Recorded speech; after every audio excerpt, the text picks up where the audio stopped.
Yo, what is going on YouTube? GZTV back with another video. We are here. Game 6 action. We had the Rockets. We had the Warriors squaring off, and it was a good one, man. Really good playoff basketball. I've really liked this series. Easily the best series to come out of the first round so far, up there with the Clippers and the Nuggets as well. So, yeah, those are my two favorites. Obviously, we're going to get the other game tomorrow. Yeah, I don't think they're having round 2 tomorrow, so Rockets Warriors. Let's just talk about it real quick. It's really fucking late. I need to get to bed, so I'm just going to talk about this. Head out. Fred VanVleet and the Rockets forced a deciding Game 7. They beat the Warriors by 8 in Game 6. Stephen Curry had just produced one of his fantastic flurries to get Golden State right back in the game when Fred VanVleet started the fourth quarter with a 4-point play that stole the momentum right back. This was very much a momentum game. The Rockets, so many pivotal plays, and the Rockets have looked really fucking good this series. There's been a couple of games and a couple of scheme breakdowns and all that sort of stuff, but man, I'm happy with how the Rockets are playing in this series. Insane three-point shooting for Fred VanVleet. Really a huge turnaround for him, coming from the first couple of games where he was shooting like 6 for 30 from three. I mean, that's just terrible. He was shooting like 15% from three. He started hitting, man, and hitting, consistently shooting like 60+% from three. He looked great. Shout out to Steven Adams. My goodness, what a X factor. What an impactful player he's been this series. Meeting guys like Jimmy Butler at the rim and damn near looking like he did on the Thunder. Like, I'm not going to go as far to say that because he was a consistent double-double on the Thunder, but he's getting there, man. He looked really fucking nice in this game. Yeah, Fred VanVleet, just such a tough offensive player, taking that winning mentality from the Toronto Raptors, carrying it on through the rest of his career. He's been great.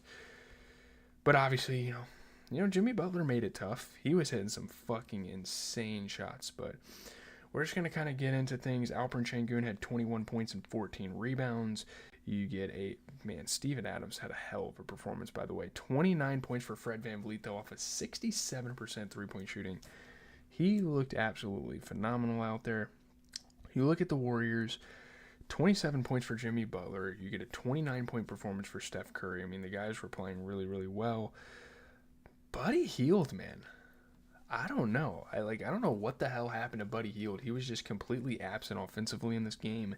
And they have Kevon Looney. They have all these guys. Kevin Knox, Trace Jackson Davis, Gui Santos. And to an extent, they were making adjustments. Quentin Post, Moses Moody, Brandon Podziemski was getting minutes.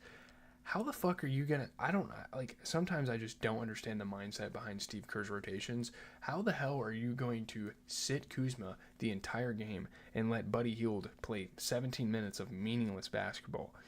He grabbed a couple rebounds, but dude, he had 4 fouls in 17 minutes, wasn't doing anything productive for this team, and you're just gonna sit Jonathan Kuminga? I don't know. I feel like moving forward, especially for Game 7 coming up here in a couple days, you're gonna have to switch it up. I mean, I don't know. It's tough, man, but yeah, Buddy Hield in the starting lineup just isn't going to work out. I know they hyped him up. I know he had a really good game, like 5, was it? Game 4? But yeah, you have so many players. I mean, Brandon Podziemski, Pat Spencer, Moses Moody, Quentin Post, Gui Santos, Trace Jackson Davis. I don't know what the fuck happened to him in the rotation. Again, Steve Kerr just inexplicably phasing out the young players he's supposed to develop out of the lineup.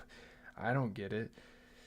I mean, even this freaking Braxton Key guy that they're giving a chance out of Virginia. Play him some more. Play Kevon Looney some more. They have some decent options. It's just... Also, obviously, the shooting splits weren't really there.